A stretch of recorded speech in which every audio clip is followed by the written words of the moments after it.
Yes. So let's start with functions. We can also call them mappings.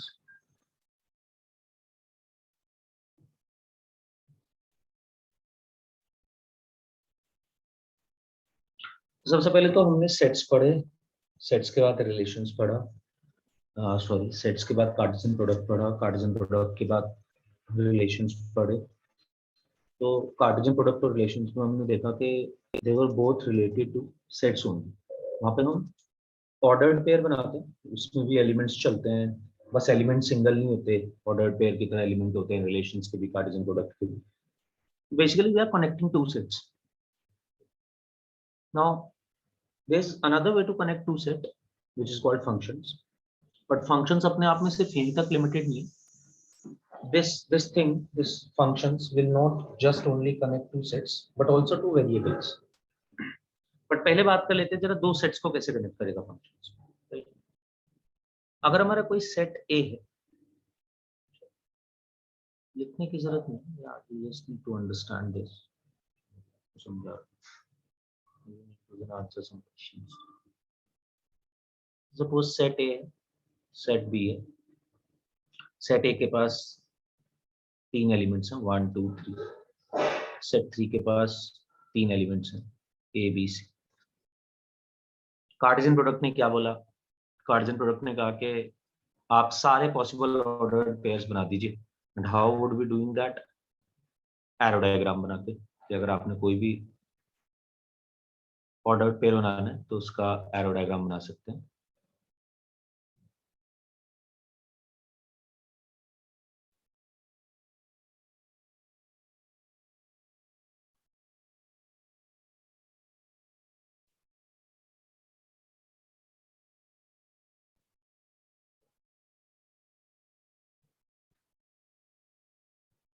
ये मैंने Cartesian product बना दिया। Basically जितने भी इसमें से पॉसिबल ऑर्डर्ड पेयर बन सकते थे दो सेट के बीच में, वो होते हैं कार्टेशियन प्रोडक्ट। अब सपोज लेट्स से मेरे को रिलेशन बनाने को इन दो सेट के बीच में, तो कैसे भी बन सकता है। ये भी खुद में एक रिलेशन ही है, अभी जो लिखा हुआ यूनिवर्सल रिलेशन। और चलो मैं कुछ हटा देता हूँ तब भी रिलेशन होगा। कोई भी हटा दो, किसी के हटाने से कोई फर्क नहीं पड़ता, चाहे सारे हटा दो तब भी कोई फर्क नहीं पड़ता। राइट, ये भी एक रिलेशन जिसमें दो सेट कनेक्ट ही नहीं हो पा रहे एक्चुअली। राइट, या फाई है, एम्प्टी रिलेशन। तो दो सेट्स को कनेक्ट करने का काम बिना किसी कंडीशन के रिलेशन हुआ, और दो सेट को कनेक्ट करने का काम इस कंडीशन के साथ कि सारे ऑर्डर्ड पेयर बनाने आपको, कार्टेशियन प्रोडक्ट हुआ। ऐसे ही अगर हम दो सेट्स को कनेक्ट करते हैं, सपोज सेट ए और सेट बी को, और हम इन दो कंडीशंस का ध्यान रखें, there will be two conditions in case of functions, कि आपको क्या करना है, एक तो जो भी फंक्शन बने आपको ये चेक करना है कि कोई भी सेट ए का एलिमेंट, कोई भी सेट ए का एलिमेंट खाली नहीं होना चाहिए। मतलब सेट ए के अंदर जितने भी एलिमेंट्स हैं उन सबका कोई ना कोई ऑर्डर्ड पेयर बनना चाहिए first of all.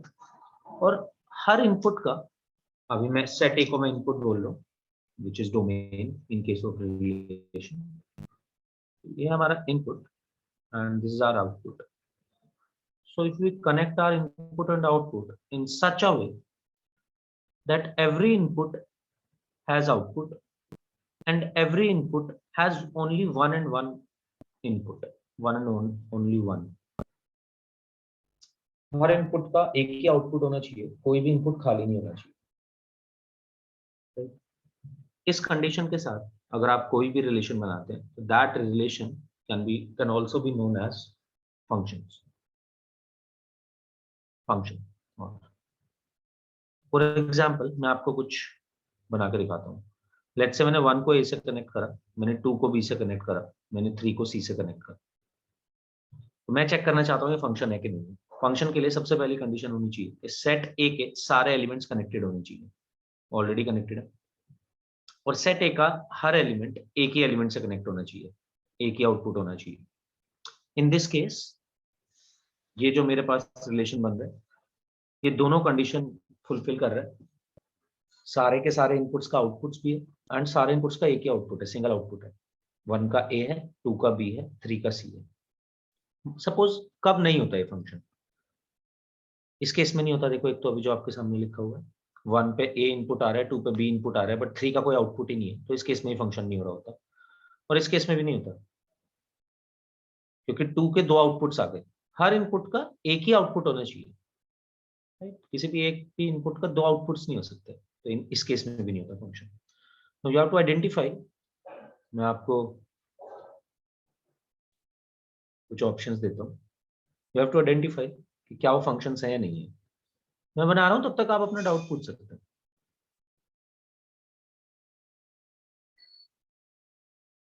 If you have any. You have to identify कौन से फंक्शंस है, कौन से फंक्शंस नहीं।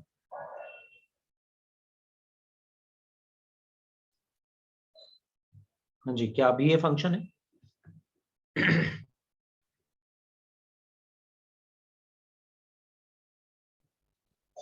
Is this a function? उन्हीं बताएगा नहीं सर। क्यों नहीं है, और व्हाट्स द रीजन? सर 2 के 2 आउटपुट है और 3 का एक output.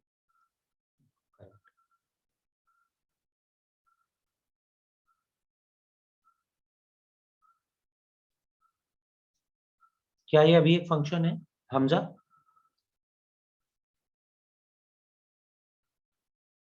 Is this a function?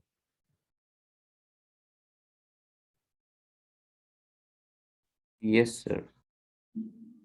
Okay, इससे कोई फर्क नहीं पड़ रहा क्या सी खाली है? देख, आउटपुट का एक एलिमेंट खाली है। तो लेकिन इनपुट का सारे इनपुट का आउटपुट है तो। बिल्कुल करेक्ट बात है, और हर इनपुट का एक ही आउटपुट है। हमने कंडीशन ही दो बोली, सिर्फ इसी पे ही काम करना है, राइट? कि इनपुट के सारे इनपुट्स का आउटपुट्स होना चाहिए और हर इनपुट का एक ही आउटपुट होना चाहिए। Just 1 second.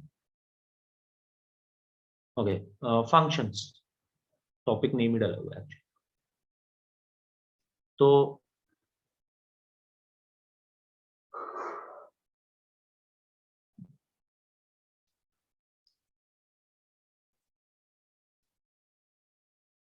क्या अभी ये फंक्शन है?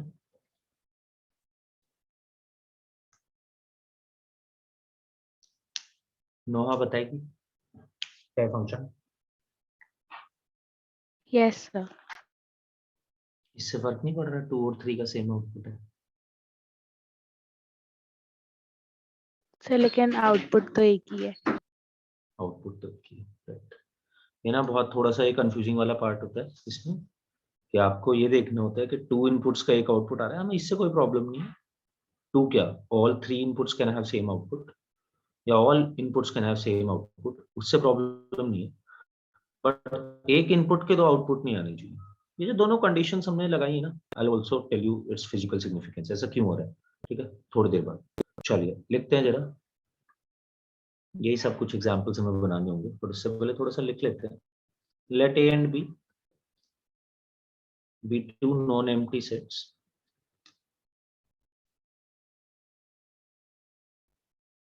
तो ये अगर एम्प्टी सेट्स होंगे तो रिलेशन बन ही नहीं पाएगा, फंक्शन बन ही नहीं पाएगा, क्या बनेगा?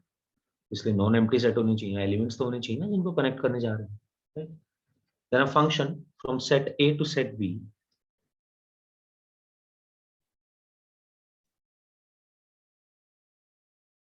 then a function f. Now we will always give our function a name. कोई भी नाम हो सकता है, जनरली f, g और h बहुत चलते हैं, but you can give any name, generally f दे देते हैं। So then a function f from set A to set B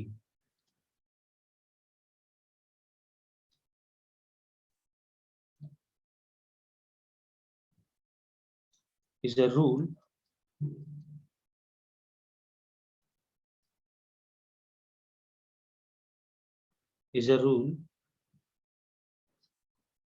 which associates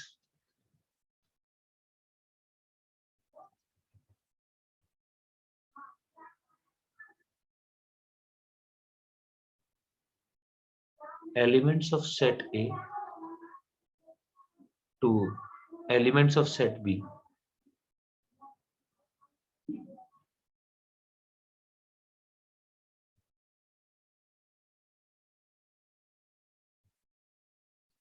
such that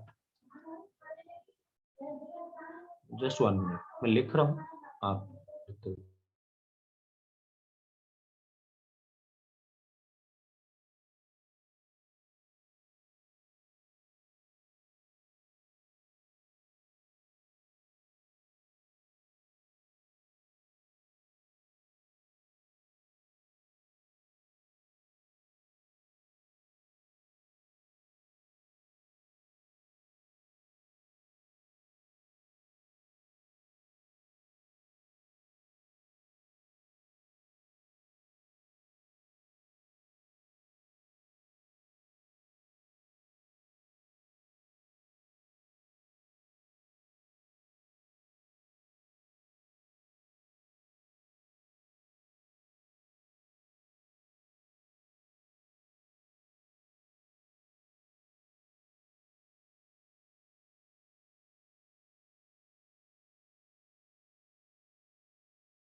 Yes.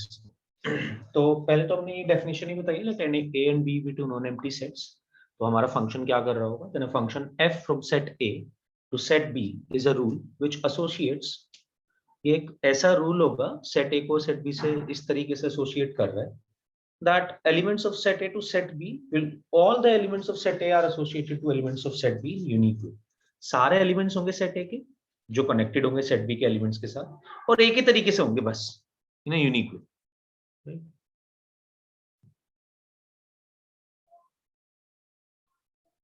Just 1 second.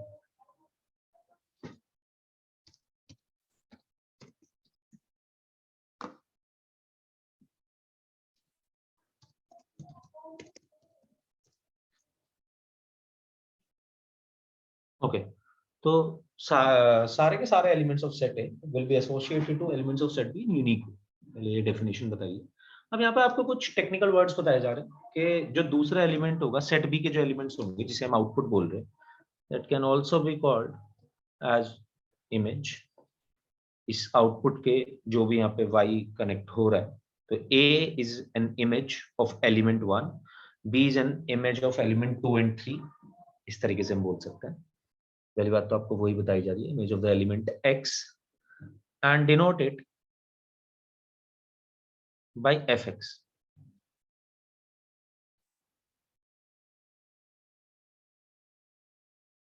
तो आपका fx आंसर दे रहा होगा, fx ही इमेज है, fx को ही y भी बोल देते हैं, राइट। और लिख देते हैं कुछ इस तरीके से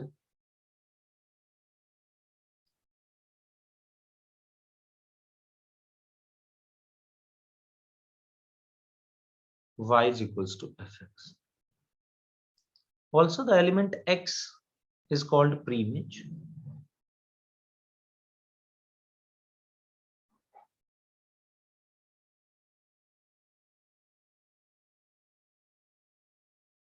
प्री-इमेज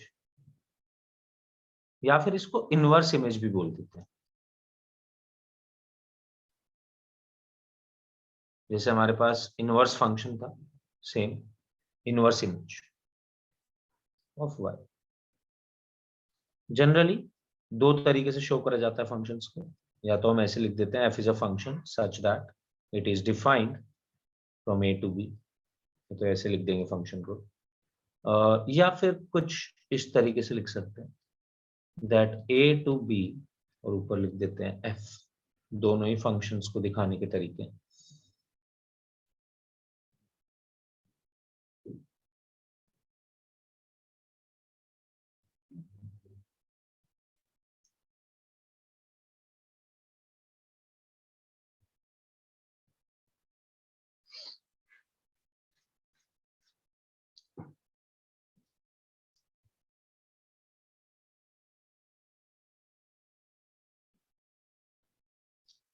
हाँ जी, एवरीबॉडी डन? कोई बच्चा है तो प्लीज रेज योर हैंड।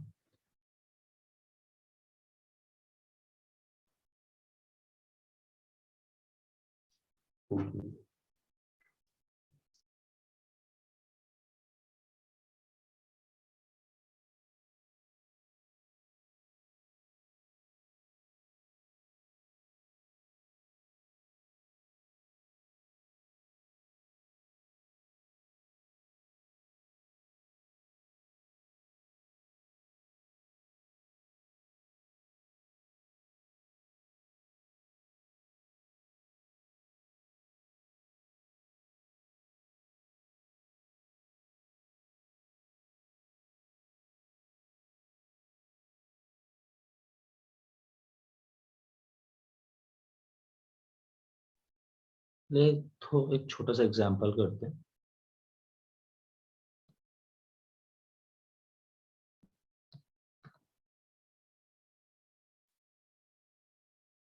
आपको एक सेट दिया गया है ए 1 2 3 और एक सेट दिया गया है बी विच इज 2 3 4। आपको तीन फंक्शंस दिए गए हैं, मतलब f1 f2 एंड f3, या तीन रिलेशंस दिए गए हैं।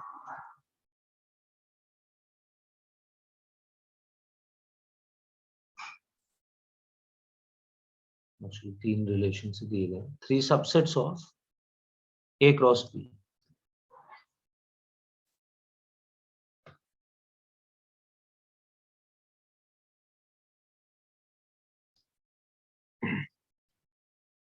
आपको बताया गया ए और बी दो सेट है, f1 f2 f3 तीन रिलेशन है जो किस तरीके से डिफाइन कर रखे हैं। f1 के अंदर एलिमेंट्स बताए जा रहे हैं आपको 1 2 है, 2 3 है एंड 3 4 है। अगेन f2 के अंदर एलिमेंट्स बताए जा रहे हैं आपको 1 2 1 3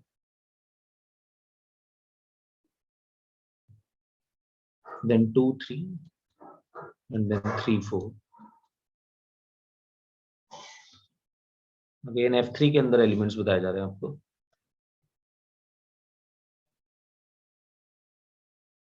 1 3 and 2 4। and the question is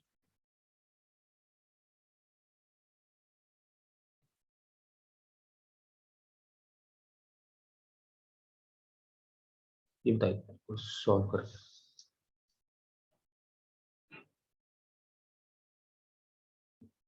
आप चैट में आंसर भेज सकते हैं f1 f2 f3 में से जो भी आपको लगता है फंक्शन से।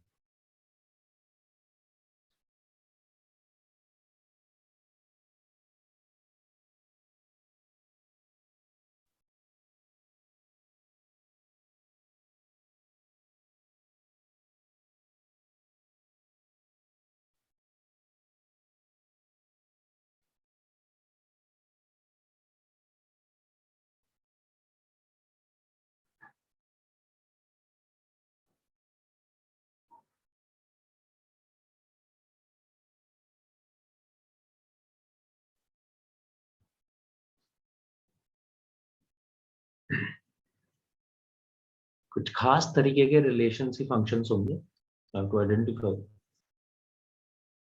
करेक्ट है नोआ? करेक्ट है पुष्का हमजा।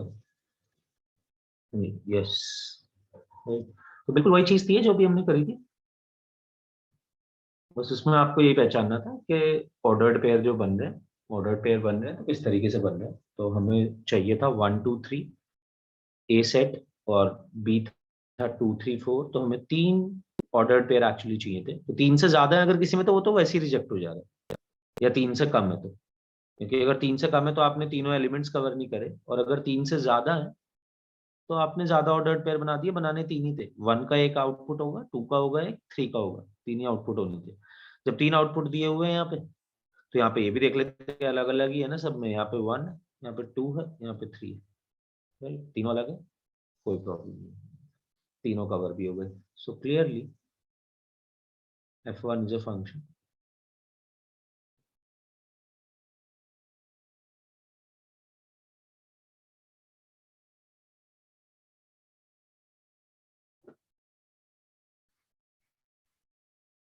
चलिए ये बताइए एक और एग्जांपल आपकी।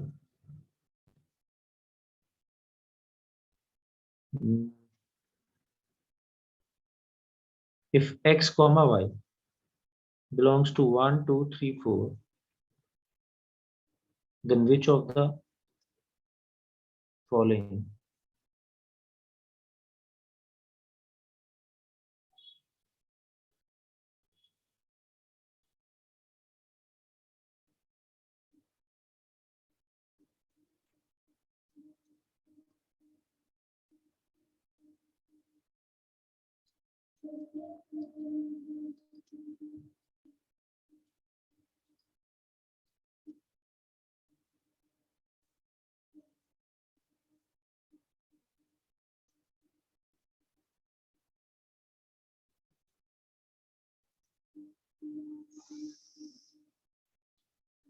x और y दोनों इसी में से हो सकते हैं, सेट में से 1, 2, 3, 4 के।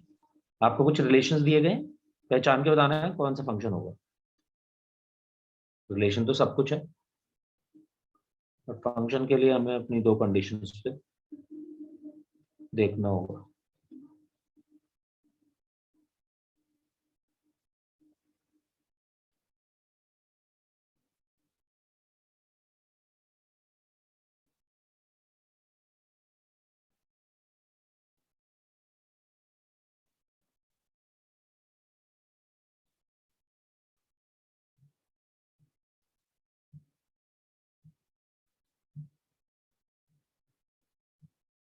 So first you have to form these functions।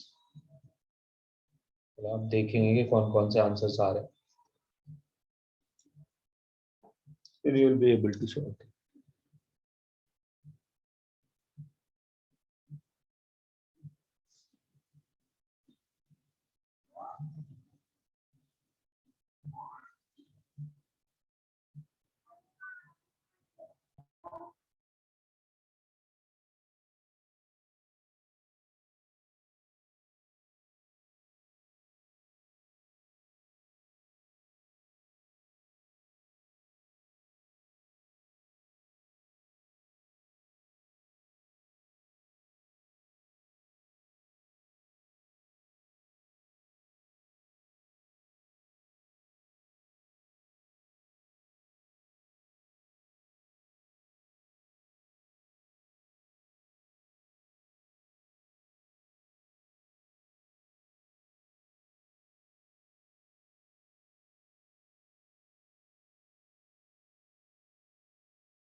Good Yashika, correct है।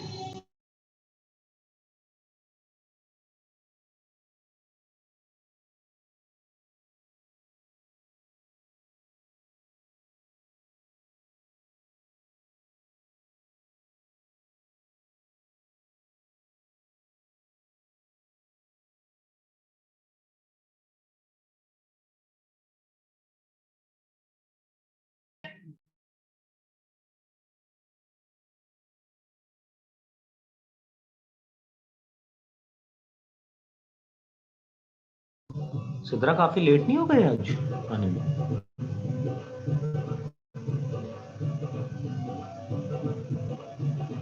हमने थोड़ा पढ़ा दिया, फंक्शंस स्टार्ट कर चुके हैं, तो 20-30 मिनट का ही पढ़ा है, बहुत ज्यादा तो नहीं।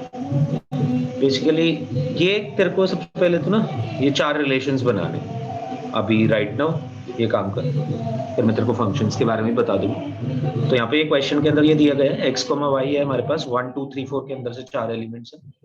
तो which of the following is a function in the given set. आपको 4 रिलेशंस दिए गए हैं, पहले आपको ये 4 रिलेशंस बनाने होंगे। Then you have to identify कि क्या होता है function, but based on this information please form these four relations. अब इससे पहले छोड़ दे 1-2 पेज के अराउंड, 1.5 पेज, 1.5।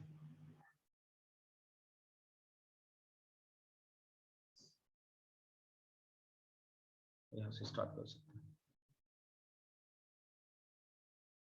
हैं। नोहा, हमजा, मुनीब, हाँ भाई बताओ आंसर फटाफट।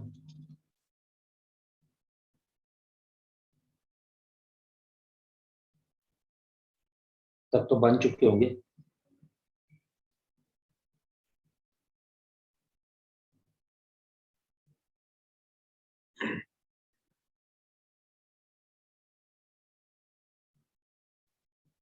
यहीं पे लिख लेंगे उनके आंसर। तो F1 बनाते हैं, चलो जो बना रहा है उसे बनाते रहो। F1 बना रहे हैं अभी तो, और आप आंसर दे सकते हैं मेरे आंसर करने से पहले, तब जो भी लेने जाते हैं। समझा? करेक्ट है, गुड। तो y equals to x plus 1, x की वैल्यू रखना स्टार्ट करता हूँ। चलो x की वैल्यू में 1 2 3 4 में से कुछ भी ले सकता हूँ, और y भी 1 2 3 4 में से कुछ भी हो सकता है। x रखा 1 तो y आया 2, 2 है इसके अंदर, ठीक है, करेक्ट है, बन सकता है। 2 रखा तो 3 आया, वो भी ठीक है। 3 रखा तो 4 आया, that is also correct. But जब 4 रखेंगे x की वैल्यू तो y आएगा 5। 5 है नहीं यहाँ पे, y आया 5 but 5 is not there in the set. We don't have the value 5. इस केस में फंक्शन यहीं पे, सॉरी रिलेशन यहीं पे खत्म हो जाएगा। 1 2 2 3 3 4। अगर यहाँ पे देखते हैं नेक्स्ट वाले पार्ट में, तो x plus y is greater than 4 दिया हुआ है, तो x को अगर मैं 1 रखता हूँ सपोज, तो y can only be 4। 1 plus 4 5 हो जाएगा, तो 1 4 से कनेक्टेड है इस रिलेशन के थ्रू। 2 रखता हूँ अगर x को, तो y इस बार 3 भी हो सकता है और 4 भी हो सकता है। वैसे तो हमें देखो इससे आगे बनाने की जरूरत ही नहीं थी इसको, राइट? आपने बनाया, बना सकते हो पूरा, कोई दिक्कत नहीं है। 3 रखेंगे तो एक y की वैल्यू हो सकती है 2 3 एंड 4। और जो हमारा पर्पस था, उस पर्पस में हम देख चुके हैं कि एक अभी गलत हो चुका। 2 3 2 4 दोनों आ रहे हैं, मतलब एक इनपुट पे 2 आउटपुट आ रहे हैं क्लियरली। और अगर 4 रखता हूँ x की वैल्यू, तो y 1 2 3 4 कुछ भी हो सकता है।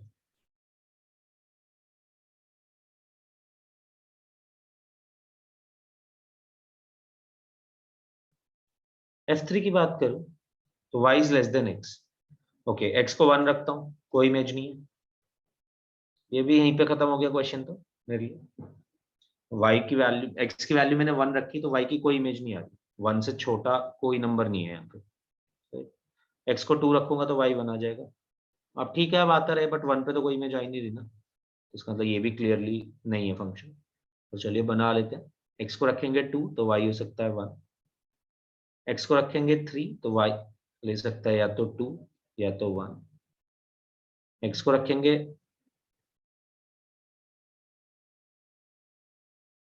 4 तो y ले सकता है 1 2 3 कोई भी वैल्यू।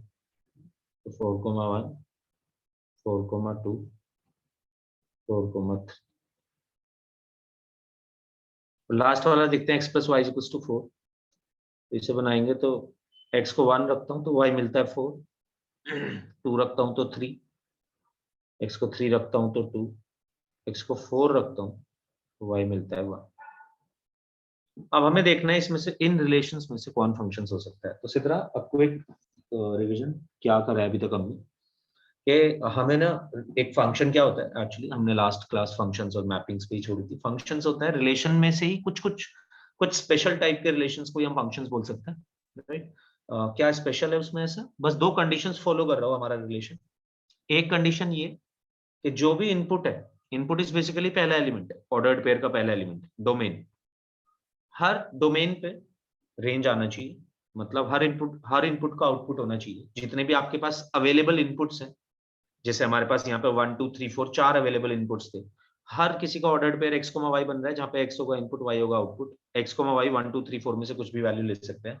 तो 4 वैल्यूज अवेलेबल थी मेरे पास x की, 1 2 3 एंड 4, राइट। तो चारों के चारों इनपुट्स पे आउटपुट आना चाहिए, 1 का भी कोई ना कोई आउटपुट होना चाहिए, 2 का भी कोई ना कोई आउटपुट होना चाहिए, 3 का भी कोई ना कोई आउटपुट होना चाहिए, 4 का भी सिमिलरली कोई ना कोई आउटपुट होना चाहिए, और हर इनपुट का एक ही आउटपुट होना चाहिए। ऐसा नहीं होना चाहिए कि 1 के 2 आउटपुट्स आ रहे हैं। अगर आपका रिलेशन ये कंडीशन फॉलो कर रहा है, then that relation can also be called a function. For example, अब मैं तेरे को यहाँ पे दिखाता हूँ कि देखिए फंक्शन क्यों नहीं है। ये देख 1 पे इसका आंसर आ रहा है 2 पे आंसर आ रहा है 3 पे आंसर आ रहा है 4, बट 4 पे कोई आउटपुट नहीं आ रहा है इसका। 4 पे कोई आउटपुट नहीं आ रहा है, यानी कि एक इनपुट खाली रह गया। खाली नहीं हो सकता। सो this is only a relation, not a function.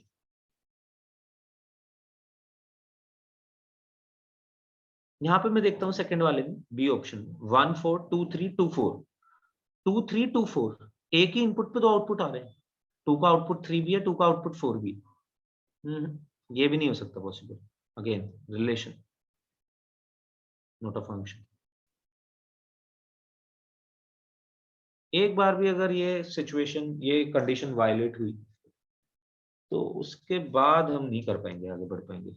वो फिर सिर्फ एक रिलेशन रह जाएगा, नॉट अ फंक्शन। अब थर्ड वाले ऑप्शन पे आते हैं। तो यहाँ पे हम देख रहे हैं कि देख 1 इनपुट का कोई आउटपुट ही नहीं आ रहा। इनपुट या तो 2 है, या तो 3 है अगले 2 में, या फिर अगले 3 में 4 है। 1 इनपुट का कोई आउटपुट नहीं है। Again only a relation.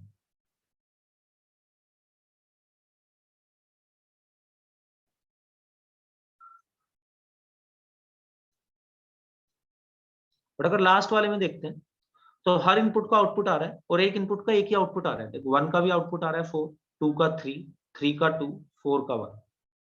चारों आउटपुट्स यूज हुए, चारों इनपुट्स यूज हुए, और हर इनपुट एक ही बार यूज हुआ।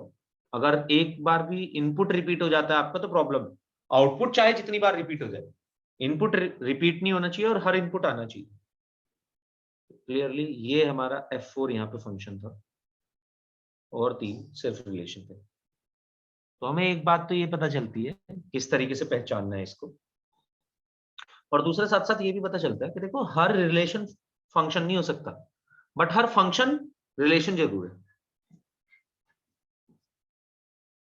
हर फंक्शन रिलेशन, रिलेशन का ही एक सबसेट फंक्शन है।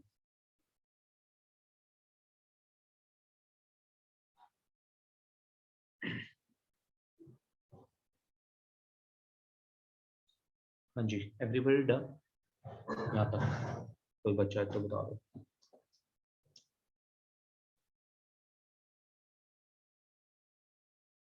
Cool.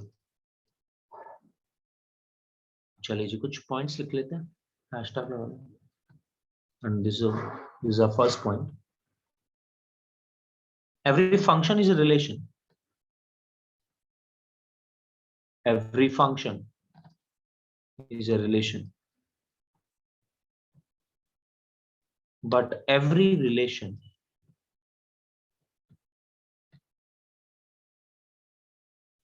may not be a function.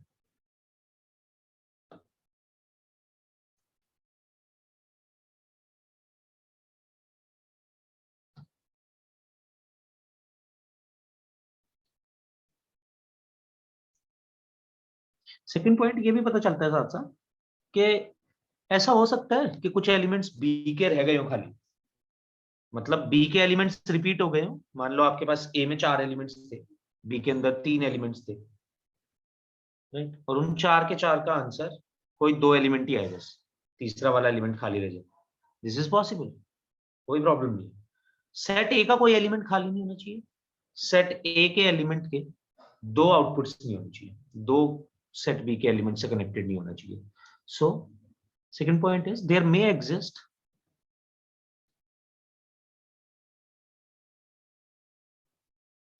there may exist some elements in set B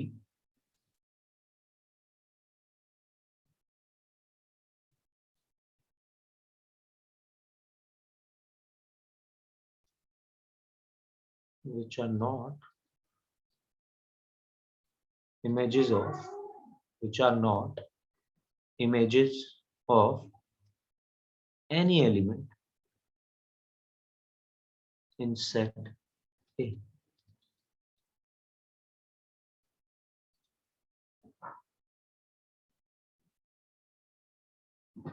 एक छोटी सी बात हो, ये बात अभी तो तुम्हें समझ नहीं आएगी, ये पीएनसी से रिलेटेड है, परम्यूटेशन एंड कॉम्बिनेशन, बट आगे चल के कभी समझेंगे। अभी तो सिर्फ इसको आप एक पॉइंट की तरह याद कर सकते हो। द नंबर ऑफ फंक्शंस, अगर हम ये देखेंगे कितने फंक्शंस बना सकते हैं from a finite set A to a finite set B,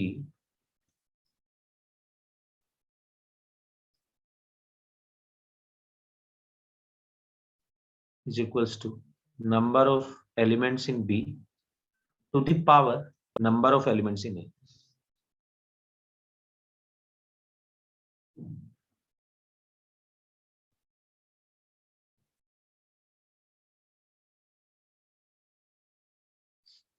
मैं आपको एक एग्जांपल दिखाना चाहूंगा वैसे इस पे, एक छोटा सा एग्जांपल। सपोज हमारे पास कोई दो सेट है, राइट, और इनके अंदर ज्यादा नहीं, दो दो एलिमेंट्स है बस। जितने ज्यादा लेंगे उतनी ही प्रॉब्लम होगी देखने में। तो पहले थोड़ा छोटे सेट पर रियलाइज करते हैं। चलिए मैं इस पर फंक्शंस बनाना चाहता हूँ। फंक्शंस बनाऊंगा तो किस तरीके से बनाऊंगा, 1 और 2 दोनों का आउटपुट आना चाहिए, right? चलिए एक फंक्शन बना के दिखाता हूँ आपको, और एक ही आउटपुट आना चाहिए 1 और 2 दोनों का। बिल्कुल सीधा सीधा फंक्शन जो आपको यहाँ पे सबसे पहली बार दिख रहा है। 1 पे आंसर आया ए, 2 पे आंसर आया बी। हर इनपुट का आउटपुट है, एक बात। और दूसरी बात, हर इनपुट का एक ही आउटपुट है, 1 का आउटपुट ए, 2 का output B. So this is a function. और सिर्फ यही फंक्शन थोड़े ना, चलो रुको,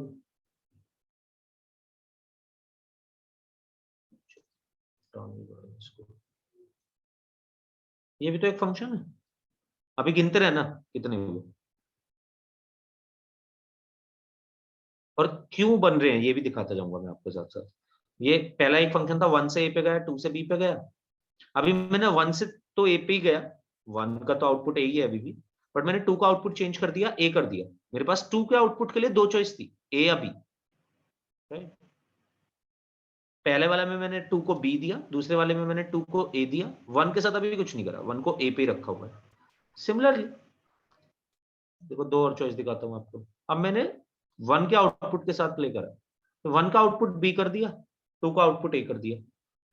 अगेन 1 का आउटपुट बी कर दिया, 2 का आउटपुट ए कर दिया, या 1 का आउटपुट भी बी कर दिया और 2 का आउटपुट भी बी कर दिया।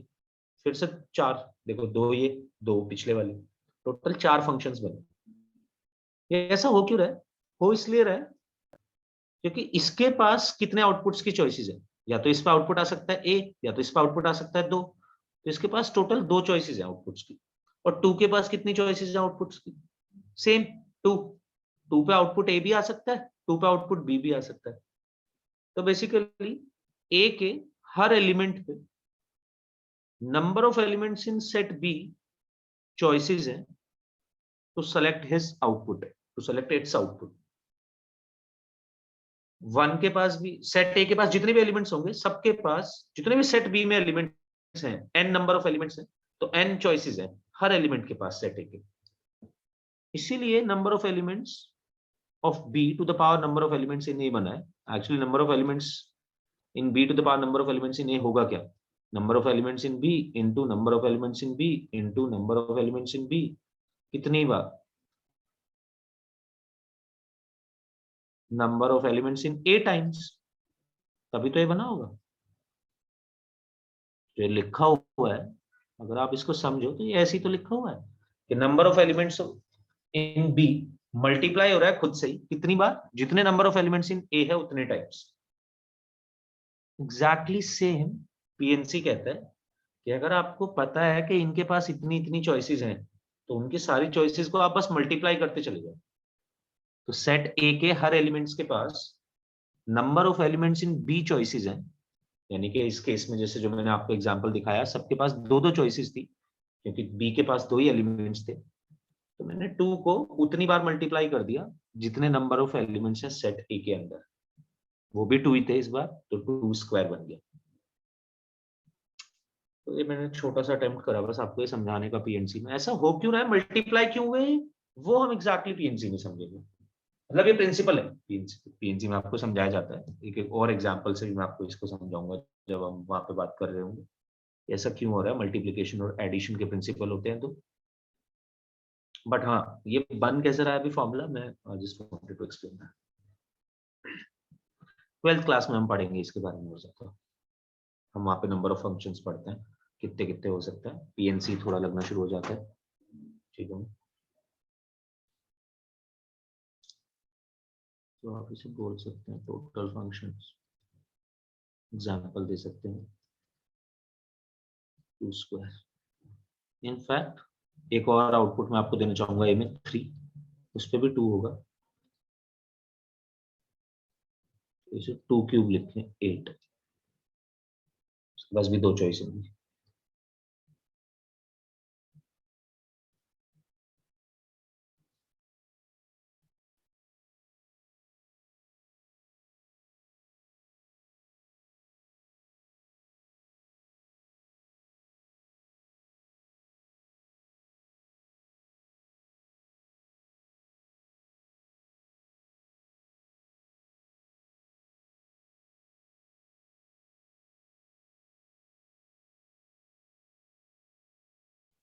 Everybody done? कोई बच्चा है तो बता दो।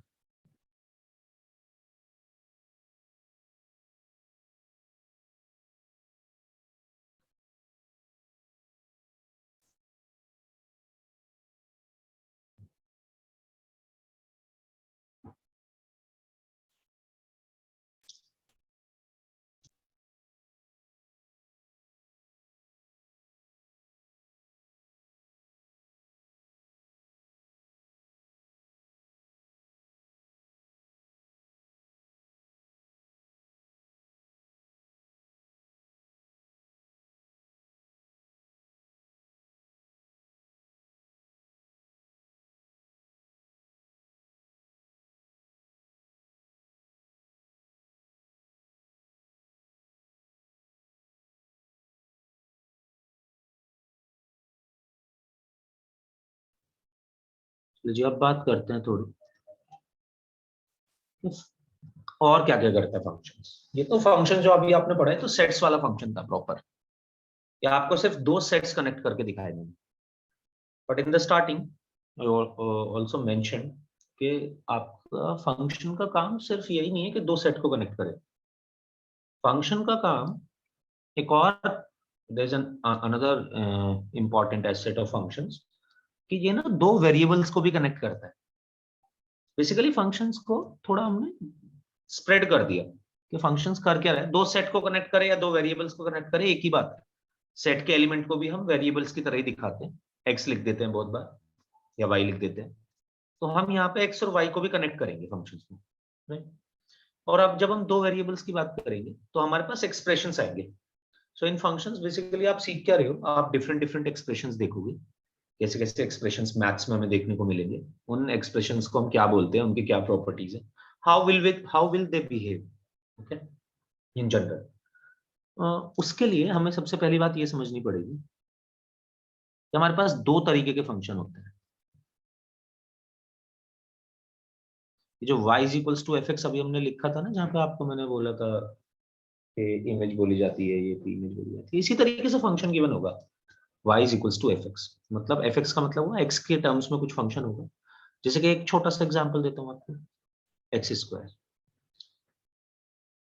ये एक एग्जांपल है कि ये हमारे पास एक फंक्शन है जिसको हम स्क्वायर फंक्शन भी बोल सकते हैं, राइट ना।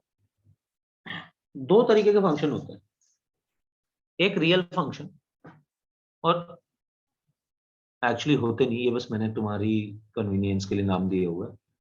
रियल फंक्शन होते हैं सिर्फ, ऐसा कोई टर्म तो नहीं होता कॉम्प्लेक्स फंक्शन, तो मैंने आपको समझाने के लिए ये बात बना दी। इनका मतलब क्या है,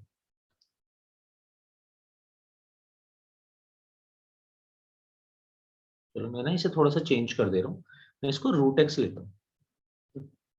सो रियल फंक्शन और कॉम्प्लेक्स फंक्शन आप इससे बहुत अच्छे से समझ सकते हैं। सपोज मैं y equals to root x, मेरे पास कोई फंक्शन है, राइट। सो मैंने इसको इनपुट दिया, इनपुट होगा बेसिकली मेरा x की वैल्यू, आउटपुट होगा मेरा y की वैल्यूज, राइट। मैंने x को इनपुट दिया इसको, और आउटपुट क्या आता है मैं चेक करता हूँ। तो मैंने x को दिया इनपुट 4, आउटपुट आया मेरा 2, स्क्वायर रूट हमेशा पॉजिटिव आता है। तो अगर मैं इनपुट देता हूँ 4, तो 4 पे आंसर आता है 2 आउटपुट। अगर मैं इनपुट देता हूँ 1, तो आंसर आता है 1। अगर मैं इनपुट देता हूँ 0, तो आंसर आता है 0। अब मैं इनपुट दे रहा हूँ -1। -1 पे इनपुट क्या है बता सकते हो मेरे को? y is equals to root of -1। Iota पढ़ा है कॉम्प्लेक्स नंबर में? कॉम्प्लेक्स नंबर्स पढ़े हैं? हमने तो नहीं किया शायद क्लास में ना अपनी कॉम्प्लेक्स नंबर्स, दूसरे वाले बैच में होगा। ओके, कॉम्प्लेक्स नंबर में आपको बताया था छोटा सा एक इंट्रोडक्शन कि रूट के अंदर अगर नेगेटिव नंबर होता है तो उसका आंसर, जैसे रूट ऑफ -4, तो इसका आंसर, अब हम ऐसे तो नहीं निकाल सकते रूट के अंदर नेगेटिव, ये तो कैलकुलेट करना सीखा नहीं कभी, इसको अब सिखाया जा रहा है। जब भी रूट के अंदर नेगेटिव नंबर होगा ना तो इसको हम आई बोल सकते हैं। आई क्या है? आई बेसिकली इसकी प्रॉब्लम ये है रूट ऑफ -4 की, कि यहाँ पे माइनस है, तो हमने उस -1 को अलग कर दिया, ऐसे लिख दिया। √4 का आंसर हम जानते हैं, ये 2 बन जाएगा। रूट ऑफ -1 का आंसर नहीं जानते, इस नेगेटिव की वजह से प्रॉब्लम है, तो इस नेगेटिव वैल्यू को ना रूट ऑफ -1 को आई बोल दिया, तो दिस इज बेसिकली 2y। तो ऐसे ही अगर मैं इनपुट, अगर इसको -1 देता हूँ तो मेरे को आउटपुट मिलेगा आई, और आई है basically complex number, imaginary number. हमें निकालना तो नहीं आता रूट ऑफ -1, हमने इमेजिन कर लिया कि root of -1 will be something and that something is denoted as i. Okay? So I is a concept of complex number, imaginary number. Complex function भी यही कह रहा है और रियल फंक्शन यही कह रहा है। देखो हम ना सिर्फ कॉम्प्लेक्स नंबर्स एक ही चैप्टर में पढ़ते हैं, कॉम्प्लेक्स नंबर्स। उसके अलावा हमारे 11th-12th का पूरा सिलेबस सब कुछ रियल नंबर्स से ही चलेगा। यही रियल फंक्शन है। रियल फंक्शन कह रहे हैं कि हम उन एक्सप्रेशंस के बारे में बात करना चाहते हैं जिनका आउटपुट हमेशा रियल नंबर रहे, या अगर आउटपुट रियल नंबर या फिर आउटपुट कभी अगर कॉम्प्लेक्स हो भी जाता है तो you have to take care of that. कैसे, अभी इसके बारे में आगे बात करेंगे। For example y equals to root x मेरे को दिया गया था, जैसे ही मैंने x की वैल्यू -1 डाली, आंसर आ गया i, y equals to i आया। i एक कॉम्प्लेक्स नंबर है, यानी कि आंसर मेरे पास आउटपुट जो आया वो कॉम्प्लेक्स नंबर आया। मैं इसको कोई भी ऐसा इनपुट नहीं दे सकता जिससे कि इसका आंसर कॉम्प्लेक्स नंबर है। तो रियल फंक्शंस ये कह रहे हैं कि मेरे आंसर्स हमेशा रियल आते रहने चाहिए। जैसे कि आपको और फंक्शंस दिखाता हूं, बहुत सारे अलग अलग तरीके के फंक्शंस होंगे, just bear with me. y is equals to fx is equals to x square। आपने x की वैल्यूज डालना शुरू करी, कोई भी डालो वैल्यू, आप x को हमेशा रियल नंबर ही लेके चलेंगे और y भी रियल नंबर ही आना चाहिए, ये हमारी कंडीशन है। इस कंडीशन की चलो अभी थोड़ी देर में बात करते हैं, पहले आप देख लो कि फंक्शन किस तरीके से बिहेव कर रहा है। आप x की वैल्यूज डालना शुरू करोगे, x को 0 रखा, y आया 0, x दिया 1, y आया 1, x को दिया 2, y आया 4, x दिया -2, तब भी y आ रहा है 4, फिर x को -1, तो आंसर आ रहा है 1। इनफैक्ट इसका आंसर हमेशा रियल नंबर है, कोई प्रॉब्लम नहीं है, ठीक है। यही है फंक्शंस, रियल फंक्शन और कॉम्प्लेक्स फंक्शन यही है कि रियल फंक्शन कह रहे हैं कि जब तक मेरा आउटपुट रियल नंबर आता रहे मैं रियल फंक्शन। कॉम्प्लेक्स फंक्शन का कहना है कि अगर आपका आउटपुट कॉम्प्लेक्स नंबर आ जाए तो आप कॉम्प्लेक्स फंक्शन बन जाओगे। हमें सिर्फ रियल फंक्शन के बारे में पढ़ना है, तो हमें डिफरेंट टाइप के एक्सप्रेशन गिवन होंगे जो मे बी रियल और मे बी कॉम्प्लेक्स हो सकते हैं, whatever they are, but different type के एक्सप्रेशन को पढ़ना ही फंक्शंस है फर्स्ट ऑफ ऑल। एंड उस फंक्शंस के अंदर हमें दो बहुत मेन काम करने होंगे, that is domain and range. Domain क्या है कि हम इनपुट्स क्या दे सकते हैं, और रेंज क्या है कि हमें आउटपुट क्या क्या मिलेंगे। नाउ अगर हम रियल फंक्शन सॉल्व कर रहे हैं तो देखो रियल फंक्शंस में हमने अभी बोला कि रियल फंक्शंस ऐसे फंक्शंस जिनका आंसर हमेशा रियल नंबर, पर ऐसा हमेशा होगा नहीं।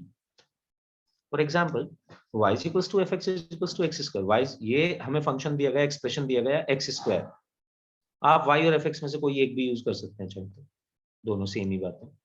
तो f x equals to x square हमें एक एक्सप्रेशन दिया गया है, इसको मैं देख रहा हूँ हमेशा रियल नंबर रहेगा जो भी वैल्यू डाल रहा हूँ, बट मेरे को एक फंक्शन दिया गया f x equals to root x, जो कि कभी कॉम्प्लेक्स भी बन सकता है, उसका आंसर कॉम्प्लेक्स नंबर भी आ सकता है, right? तो मेरे को ये ध्यान रखना है कि मेरे को इसको ऐसी इनपुट्स देने नहीं है जिनका आंसर आए आपका कॉम्प्लेक्स नंबर। यही होता है डोमेन और रेंज निकालना।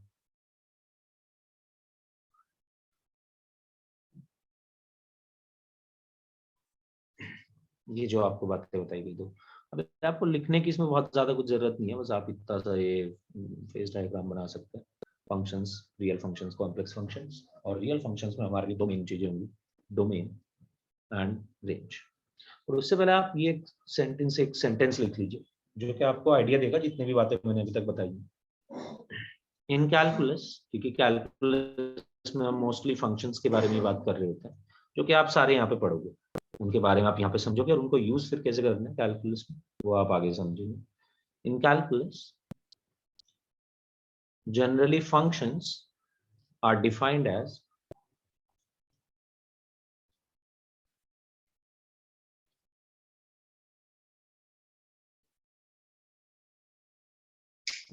defined by some expressions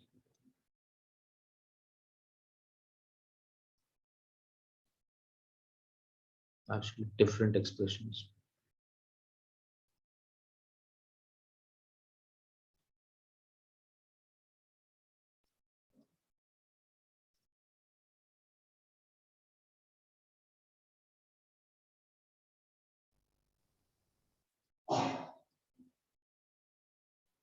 So सबसे पहले तो मैं रियल फंक्शंस के बारे में बता रहा हूँ।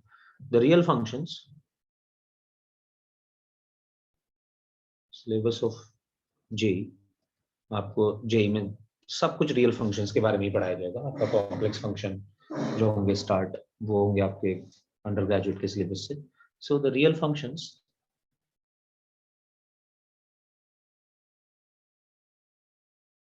will always have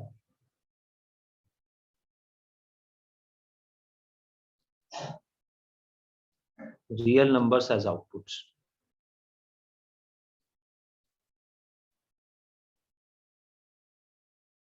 अब बात करते हैं, ये तो आपको एक आइडिया दिया गया फंक्शंस में कि आपको दो एक्सप्रेशंस को कनेक्ट करना होगा, दो वेरिएबल्स को कनेक्ट करना होगा।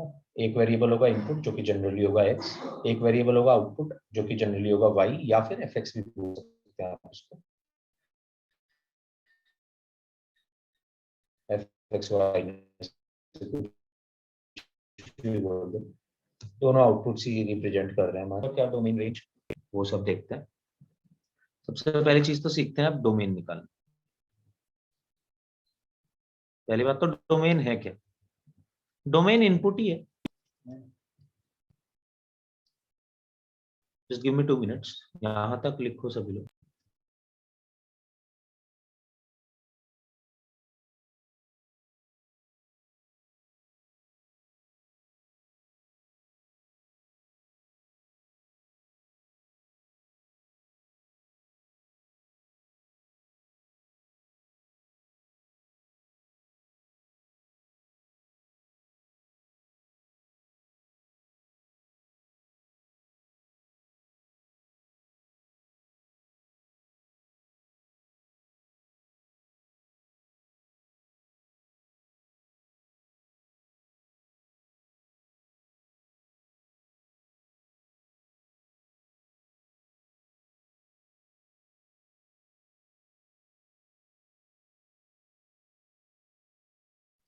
हाँ जी, so domain of a function. अब जैसे कि हम समझ चुके हैं कि रियल फंक्शंस ऐसे फंक्शंस जिनका आउटपुट हमेशा real number, so it is our responsibility कि हमें इनपुट भी ऐसा ही देना है जिससे आउटपुट आपका हमेशा रियल नंबर बना रहे। डोमेन वही इनपुट्स है, वो सारे इनपुट्स जिनका आउटपुट रियल नंबर है। So the set of inputs या इंटरवल ऑफ इनपुट्स, जो भी आप बोलना चाहो,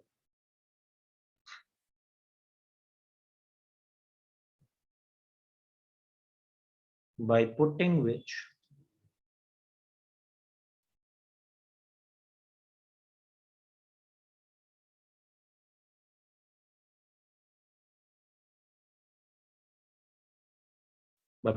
in fx takes real values. So the set of the interval of inputs by putting which in fx, हमारा fx हमेशा रियल वैल्यूज ले, वो सब डोमेन है. तो बात करते हैं कि जो भी हमारा एक्सप्रेशन होगा उसका आंसर कॉम्प्लेक्स नंबर कैसे आएगा. सबसे पहली चीज तो अब बात करेंगे कि डोमेन निकालना कैसे. पहले हम पढ़ रहे हैं कुछ जनरल बातें डोमेन के बारे में. Domain of a function, the set intervals of inputs by putting which in fx takes real values. ये होगा हमारा domain. Now how to find domain.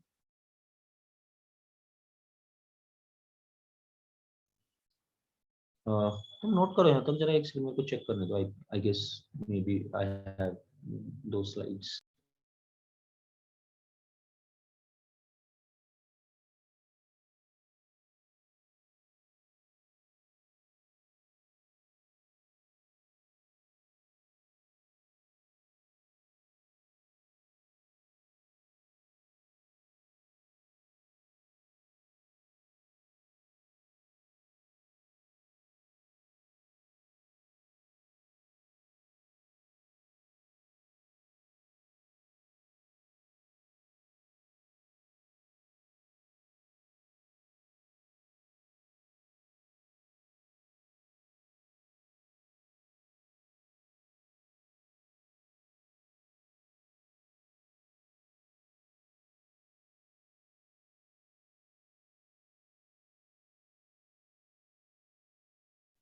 हाँ जी, नहीं है वो स्लाइड तो okay.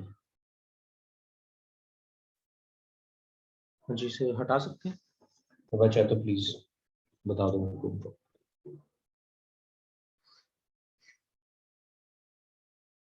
Okay, so let's understand the main objective. हमें पूरा फंक्शंस में भी आगे तक ये दो मेन काम करने होंगे, डोमेन और रेंज निकालना. इसमें से आप सबसे पहले चीज सीखने जा रहे हैं हाउ टू फाइंड डोमेन या मेथड्स टू फाइंड डोमेन.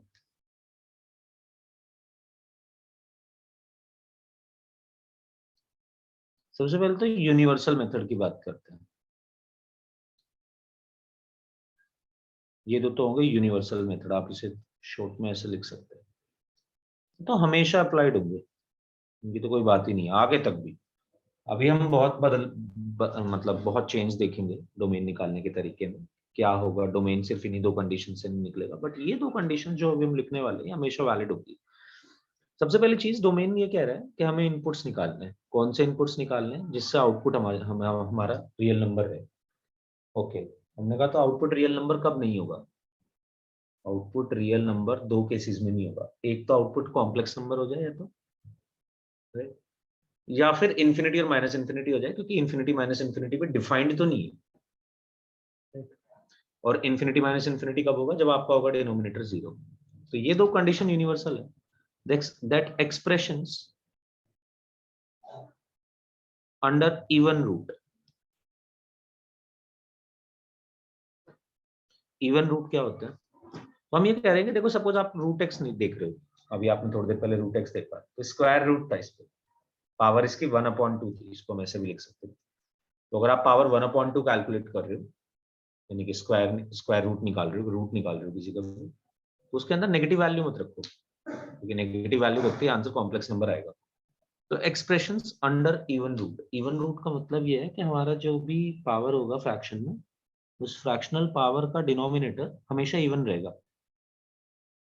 और ऐसे नहीं कि इसको हम ऐसे लिख रहे हैं, for example 4/10. 4/10 is nothing but 2/5. ये दोनों कोप्राइम होने चाहिए एक दूसरे के साथ. कोप्राइम ऐसे ना, कोप्राइम के बारे में हमने अभी बात भी करी थी शायद. तो कोप्राइम ऐसे नंबर्स होते हैं जिनका कॉमन फैक्टर ना हो कोई भी आपस में, मतलब सिंपलेस्ट फॉर्म में लिखा हो पावर. जब भी पावर होगा इवन रूट का मतलब पावर 1/2 या पावर 3/4. हमें न्यूमरेटर से कोई प्रॉब्लम नहीं. 3/4 देखो ये सिंपलेस्ट फॉर्म में, और इसका डिनोमिनेटर इवन नंबर है, तो इवन रूट है. ऐसे ही कुछ भी लिख सकता हूँ, 5/8 एटसेट्रा. हमारा फ्रैक्शनल पावर का डिनोमिनेटर इवन होना चाहिए. तो expressions under even root should be greater than equal to 0, positive, non negative. अगर आप नेगेटिव रखेंगे तो आंसर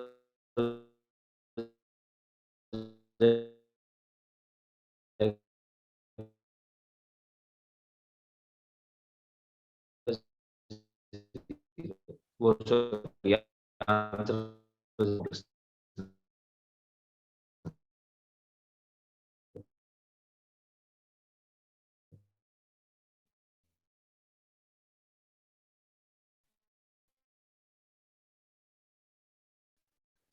क्वेश्चन है find the domain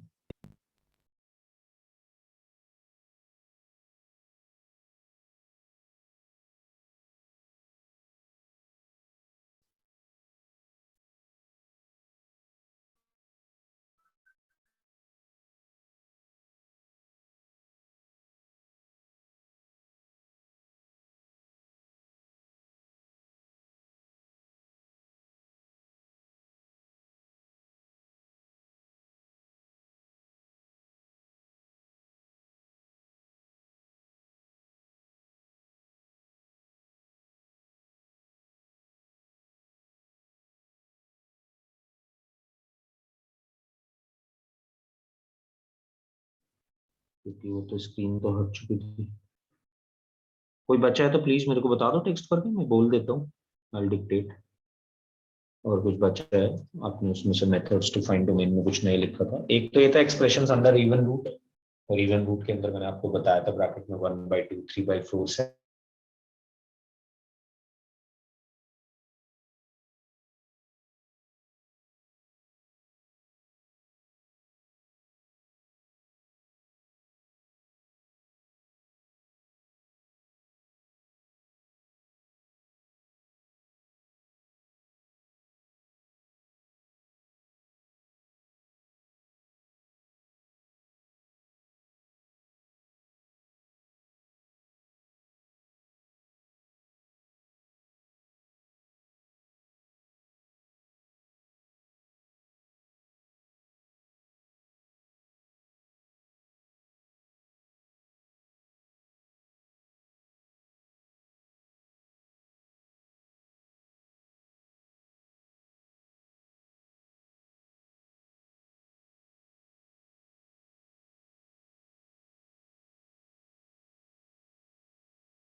quick question for all of you.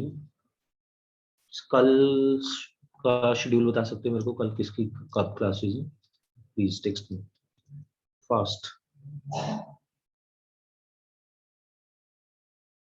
कल क्या क्या टाइमिंग्स है आपकी क्लासेस के?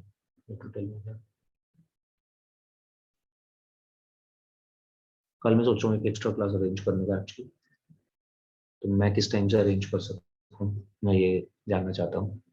तो आप मेरे को ये बता दीजिए कि कल आपकी कौन कौन सी क्लासेस है।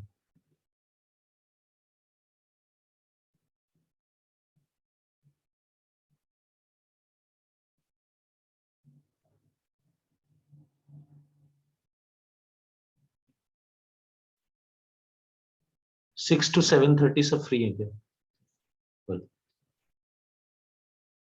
IST। ओके, फिजिक्स इस टाइम पूरा A4 सेम ही है क्या? सभी लोग सारे यही होते हैं? ओके।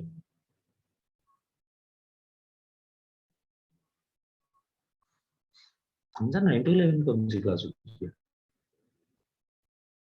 सर फिजिक्स की है।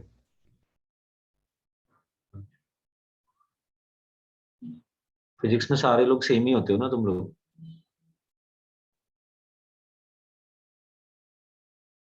की साथ ही चलती है क्लास? नोआ एंड सिद्रा।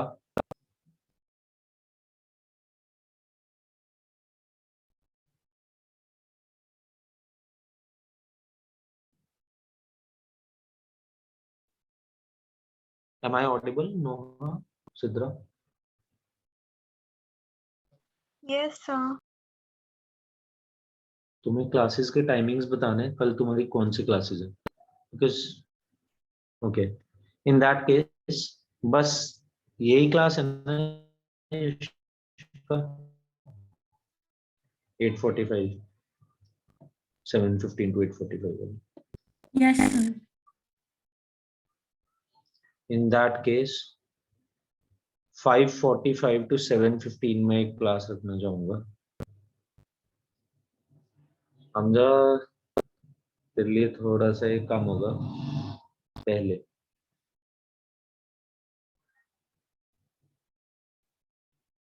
देख लो टाइमिंग्स, ठीक है जी। 5:45 to 7:15, अगर किसी को भी प्रॉब्लम है तो वो मेरे को बता सकता है, अभी इन्फॉर्म कर दो तो उस बारे में हम फिर बात करें, वर्कआउट करने की कोशिश करें। Otherwise I put a message कि कल एक एक्स्ट्रा क्लास है।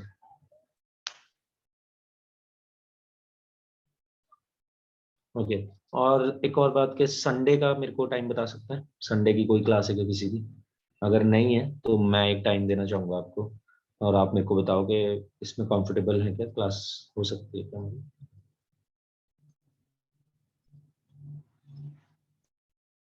5 to 6:30।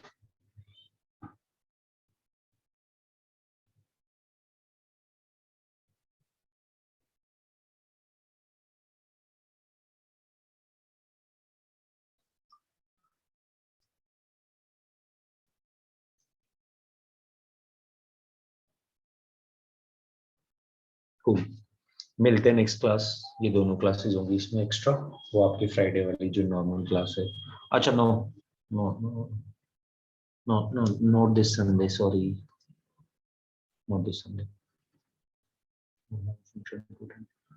तो कल बट आपकी क्लास होगी 5:45 to 7:15, ठीक है। मेरा यार नेटवर्क में प्रॉब्लम हो रही है कुछ, तो इसलिए अभी भी हमें we have to close the class 12 minutes before, but कल आपकी क्लास एक एक्स्ट्रा लगेगी, ठीक है। और and then we will be organizing some extra classes also, क्योंकि वीक में हम 3 क्लासेस का सोच रहे हैं, तो डिस्कस कर लेंगे एक बार आपसे क्लास में क्या टाइमिंग्स हैं आपके, मैच कर रहे हैं कि नहीं, वर्क इट आउट। चलिए फिर टाटा कर